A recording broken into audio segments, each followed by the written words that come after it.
Bonjour à tous, je fais cette vidéo pour apporter quelques éclaircissements. J'ai envoyé une vidéo ce matin, enfin j'ai filmé une vidéo, je l'ai commentée. Donc concernant les chiites, voilà, j'ai pris une position claire depuis quelques temps. Et donc certains ne comprennent pas ce qui est normal, je l'entends. Et les autres, bon, m'insultent, bien sûr, les pro-chiites, même ceux qui me suivent depuis des années, qui mon frère, le jour où je dis je suis pas d'accord, ils insultent tout le monde. Pareil, le jour d'Arafat, hier, un jour béni, tu t'insultes, toi, ta famille, de manière juste c'est hallucinant, quoi. Tu dis, ouais, belle votre foi, les chiites.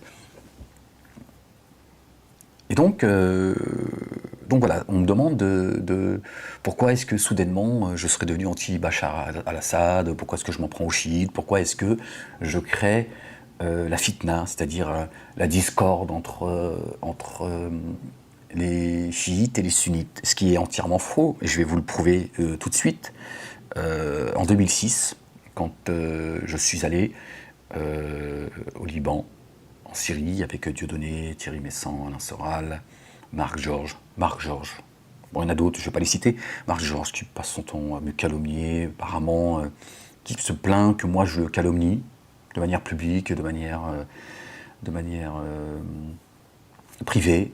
Voilà, que je parlerai de sa vie privée. Marc Georges, le converti, là, le converti, je suis mort de rire, voilà. Je te veux faire joujou, on va faire joujou. Marc Georges, sa conversion est une escroquerie, je vous le dis, clairement, voilà. Je vous le dis clairement, c'est une escroquerie. Dès le départ, c'était une escroquerie. Marc Georges ne s'est pas converti, c'est une conversion politique. Voilà, sachez-le. J'ai d'autres choses à faire, Marc Georges, que de parler de ta vie privée, de la tienne ou de celle des autres. J'ai d'autres choses à faire. Je ne le faisais pas hier, je ne vais pas commencer aujourd'hui.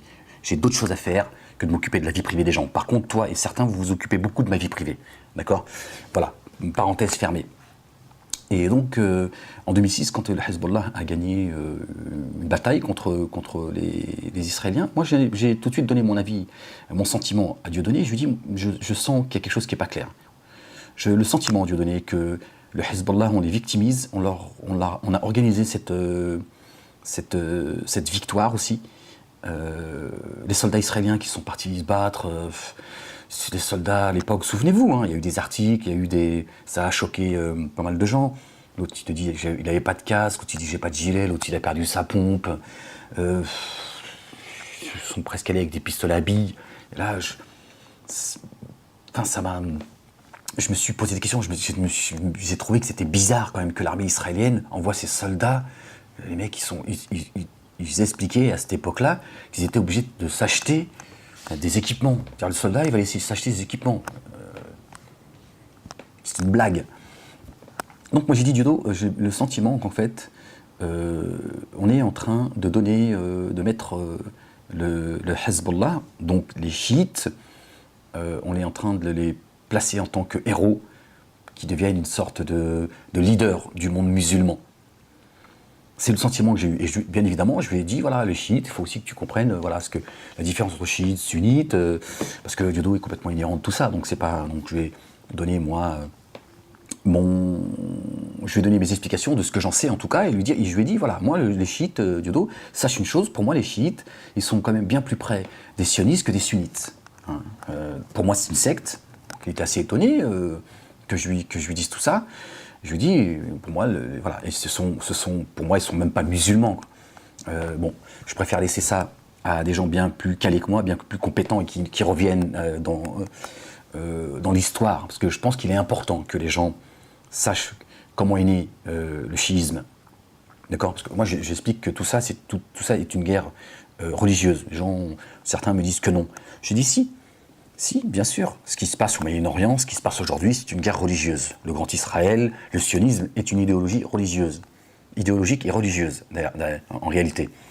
Les chiites, c'est pareil, ils se battent au nom des chiites. Et les sunnites, ils se battent pour défendre leur religion. D'accord ? Leur bien, leur famille, etc. Donc moi, je laisserai ça à des gens compétents qui reviennent. Je pense qu'il y a un vrai travail à faire pour que les non-musulmans comprennent pourquoi il y a un problème entre les chiites et les sunnites. Et qui profite de cette division, qui l'instrumentalise, qui la met en place. Les chiites, en réalité, sont là pour taper sur les sunnites, pour empêcher que les vrais musulmans s'organisent et qu'ils soient, eux, les leaders du monde musulman. D'accord ? Ils sont, en quelque sorte, ils sont le bras armé du sionisme. Ils ont des points communs. C'est la haine de l'islam, la haine du prophète, la haine de Aïcha, une de ses épouses, radiyallahu anha, la haine de certains de ses compagnons, radiyallahu anhum. D'accord ? Ça, c'est une réalité. Désolé hein, pour ceux qui ne comprennent pas quand je parle en arabe. Quand on parle du prophète, alayhi salatu wassalam, on dit que la paix et le salut de Dieu soient sur lui, les compagnons, que Dieu les agrée, les femmes, voilà, la même chose, que Dieu les agrée aussi. Donc voilà, c'est des formules que tout musulman. Voilà, donc je ne dis rien de spécial, il n'y a pas besoin de traduction. Voilà, que ça je le dis, je m'en excuse pour ceux qui ne comprennent pas. Et donc voilà, donc j'ai expliqué tout ça à Diodo. Donc ce qui veut bien dire que, en fait, d'abord je ne découvre pas le chiisme comme Marc Georges le prétend sur Facebook et voilà, tous ceux qui essaient de me faire passer pour un illuminé. Non, Marc Georges, moi quand j'allais à la mosquée, toi tu étais au rad en train de commander ton whisky Coca. Donc je sais ce que c'est que le chiisme. D'accord ? Donc j'expliquais ça à Diodo. Voilà. Il m'a écouté, on en a discuté, il y a des points sur lesquels il était d'accord, après il a eu son cheminement, voilà.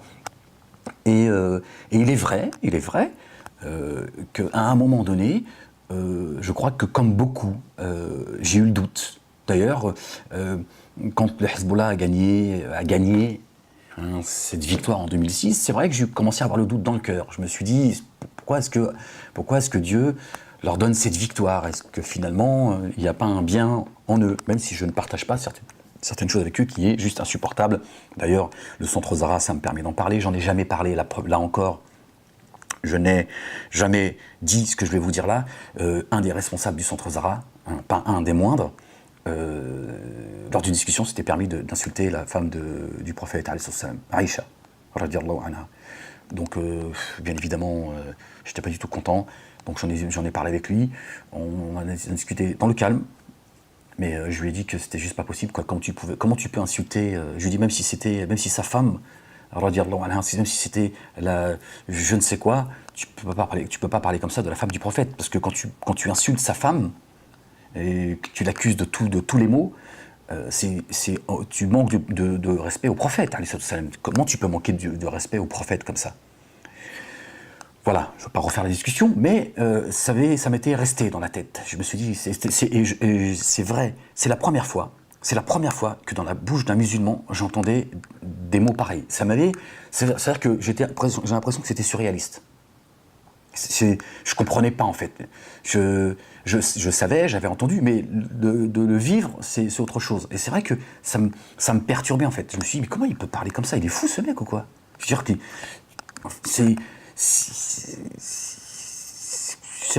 assez bizarre, quoi. C'est très bizarre d'entendre un musulman insulter le prophète.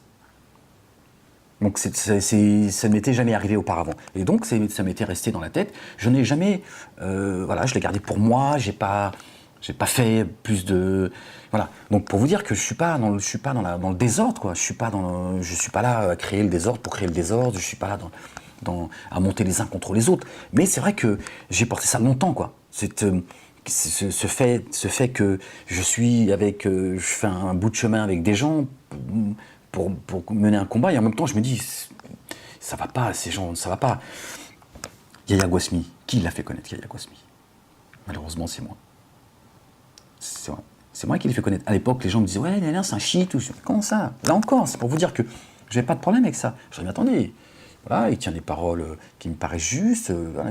À un moment donné, il faut que chacun fasse un pas. Je veux dire, après, si lui, il pense que son prophète, c'est Ali, le gendre et le cousin, ou le petit cousin du prophète, je ne sais plus, à vérifier.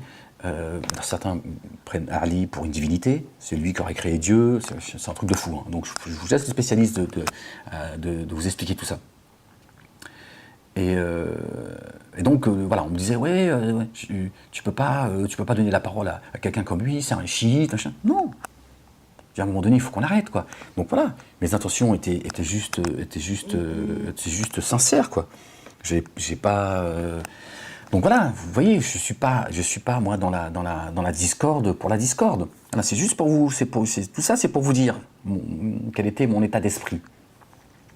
Et donc je reviens à parenthèse fermée, je reviens à cette fameuse victoire où j'expliquais que il y avait quelque chose qui n'allait pas. J'ai fini par, à un moment donné, par avoir le doute. Je me suis dit, peut-être Ahmed, c'est toi qui te trompes. Tu peux pas. Donc, c'est ma conscience, en fait, qui me disait, attends, Ahmed, si jamais tu te trompes, tu peux pas t'en prendre à des gens qui se disent tes frères, qui mènent le même combat que toi, et toi, tu vas les semer le désordre. Voilà. Donc, j'ai pas de souci avec ça. J'ai pas de souci avec ça. J'ai pas de souci parce que j'avais pas de souci avec eux parce qu'ils sont chiites. Voilà. Yahya Gouaspi avait un souci avec moi, parce que je suis sunnite. Je ne l'ai pas compris tout de suite. Voilà, on ne s'est jamais manqué de respect, mais je le voyais dans son attitude. Méprisante. En fait, c'est parce que je suis à ses yeux, je ne suis pas chiite. Donc c'est tout le problème. Et ça commence à bien faire, quoi. C'est comme égalité et réconciliation. Si tu es un bon musulman comme il le désire, il t'aime bien. Quand on me dit que tu dis non, moi je suis pas d'accord avec tout, ça y est, tu deviens. Donc ça suffit, c'est pseudo. C'est-à-dire qu'il y a. C'est que dans un sens, quoi. C'est-à-dire, toi, tu les apprécies, tu les aimes, eux, tu craches dessus, quoi. Dès que tu tournes le dos, ils te moquent de toi. Donc ça suffit. C'est ça la réalité. Voilà. Donc, et aujourd'hui, on essaye de dire le contraire. Ouais, mais la haine du shit, il y a toujours la haine du shit. Non, je n'ai pas toujours la haine du shit. La preuve. Tout ça, j'en ai jamais parlé, j'en ai jamais fait. J'ai toujours pris sur moi, je me suis toujours dit la cause avant tout. Après, bon, que chacun, il vit sa religion comme il en a envie, quoi. Oui, bah je suis en train de parler avec les gens, là. Toi, t'es là, je t'aime, je t'aime, je t'aime. Oui, bah, ça va. T'es là.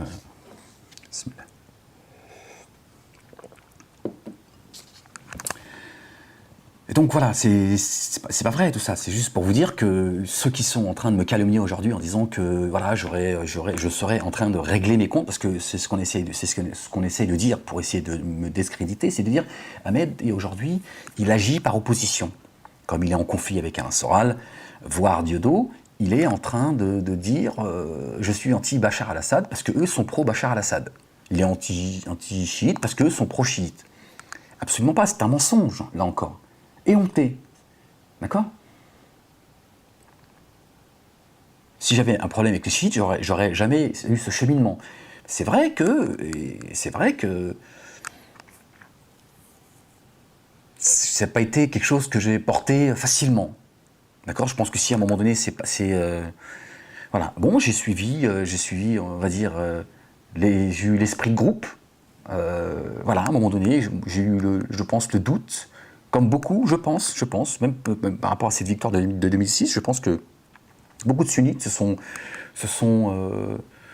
senti, peut-être comme moi, dans leur cœur, que voilà, si Dieu a accordé cette victoire au Hezbollah, c'est qu'il le méritait, et c'est qu'il fallait, voilà. Et en même temps, c'est quelque part, ça nous met le doute, quoi. Qu'est-ce qui se passe? Voilà, c'est très subtil, hein. C'est très subtil ce qu'ils ont fait. Aujourd'hui, je suis persuadé que j'avais entièrement raison. J'en suis persuadé. D'accord? Et au fil des années, il y a plein de choses comme ça qui me. Donc moi, c'est vrai que c'est une frustration que j'ai portée pendant longtemps. Plus je voyais de choses, plus je me disais, ça va pas du tout, Ahmed. Ça va pas du tout. Et en fait, je m'aperçois que, en fait, les chiites, je dis les chiites, hein, parce que je reçois des messages, non, mais moi je suis chiite, mais je n'ai rien à voir avec le centre Zara, je n'ai rien à voir avec ceci, je suis chiite. Qu'est-ce que ça veut dire, chiite? Il y a une religion, la ilaha illallah, Muhammad Rasulullah, sallallahu alayhi wa sallam. Il n'y a du Dieu que Dieu, Mohammed est son envoyé. D'accord? Ils existaient les chiites au temps du prophète, alayhi salam? Qu'est-ce que c'est? C'est quoi? C'est des groupes de rap, chiites, sunnites, wahhabites, wallabies, kangourous, tant qu'à faire. Qu'est-ce que ça veut dire? T'es chiite de quoi? Tu m'expliques? Qu'est-ce que ça veut dire? Je suis chiite. Pourquoi tu serais chiite? C'est ça qu'il a dit, le prophète. Il a dit, c'est ça le chemin qu'il a donné, le prophète. Bon, je ne vais pas faire un cours de théologie, mais qu'est-ce que ça veut dire? Donc moi, si t'es chiite, khlas. Voilà. Je comprends pas ce que tu veux dire.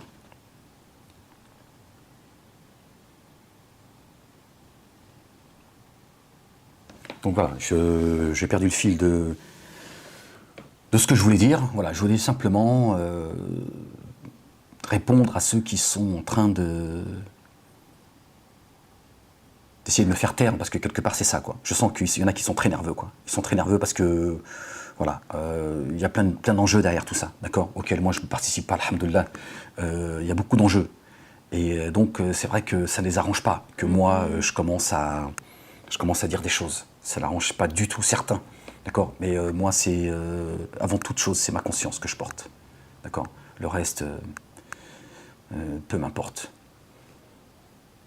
D'accord. Donc voilà, si aujourd'hui j'ai pris une position claire et nette anti-Bachar al-Assad, c'est parce que j'ai fini par comprendre que Bachar al-Assad était en fait l'ami de ceux qui prétendent combattre.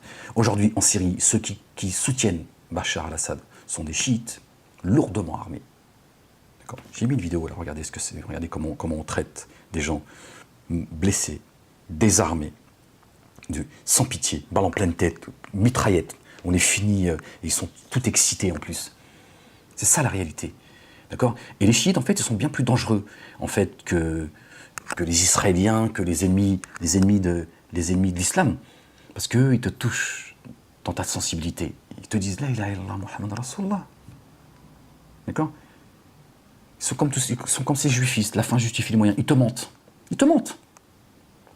Mon frère, oui, mon frère, tu sais, nanana, poète. Et en fait, il te déteste. Le chiite, en fait, il déteste le sunnite. C'est ça la réalité, et pas le contraire. D'accord. Alors certains me disent, tu es en train de créer la discorde, Ahmed. Et ça, c'est du chantage. C'est comme l'antisémitisme. Tu n'es pas d'accord avec la politique israélienne, tu n'es pas d'accord avec certains juifs, tu es antisémite. Eux, pour me faire taire, ils m'accusent de créer la discorde. Oui, tu crées la discorde, nanana, tout ça. Non, je ne crée pas la discorde. Je suis juste en train de dénoncer des faits factuels. Voilà. En Syrie, voilà, on ne va pas aller loin, en Syrie, ceux qui sont en train de défendre Bachar al-Assad contre nos frères et sœurs en Syrie, m'embêtez pas avec ces histoires de... Ne m'embêtez pas avec ces histoires de... oui, les rebelles, Al-Qaïda, nanana, ça, c'est pas vrai. C'est pas vrai. Ceux qui sont en train, moi je parle de ceux qui sont en train de se battre, pas les mercenaires et les rebelles qu'on a amenés en Syrie pour justifier le combat contre les rebelles, et on a mis tout le monde dans le même sac. Et alors moi je parle des vrais moudjahids. Voilà. Et je dis à la communauté musulmane, sunnite, les vrais combattants, c'est pas le Hezbollah. C'est pas vrai. Les vrais combattants, c'est vos frères et sœurs sunnites partout dans le monde. Que ce soit les talibans en Afghanistan, d'accord, que ce soit en Irak, que ce soit en Syrie, que ce soit en Libye, et ailleurs encore. Ce sont eux qui sont sur le terrain. Sauf qu'eux, on ne leur donne pas le micro. Et eux, ils sont pris en étau.